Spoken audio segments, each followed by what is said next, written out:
John Carpenter was really the first director for myself as a kid that I was conscious of who he was. John Carpenter's Halloween, John Carpenter's The Fog. Like, you became very conscious of, like, John Carpenter.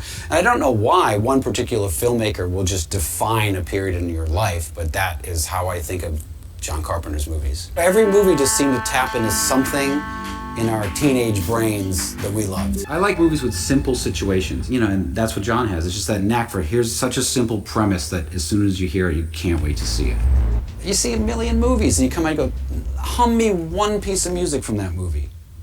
You can't remember a thing ever. You can always remember his stuff. It does what it needs to do. I mean, Halloween really redefined the modern horror movie. I don't even remember using the term horror movie back then. It didn't exist. We called everything monster movies. Dracula, Frankenstein, Wolfman, that's what I grew up on. And it wasn't until we saw Halloween that it was something else. Michael being sort of this killing machine happened so many times. It was always so slowly paced that it would drive you crazy watching it. And I couldn't remember ever seeing anything else like that. Monsters were either there or they were dead.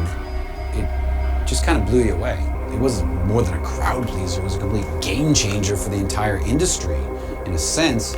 But maybe that's hard too. It's like a band who has a smash with their first record, you spend the rest of your life chasing that. New York's the maximum security prison, which is brilliant, and the president's plane goes down. John's kind of cranky, and he's kind of cynical about stuff. And the characters are kind of cranky and cynical. Like, Snake Plissken's not like a hero. He's kind of a dick. The thing about Snake Plissken that we liked back then was he just seemed cool. We didn't need to go deeper. He's cool, we're done.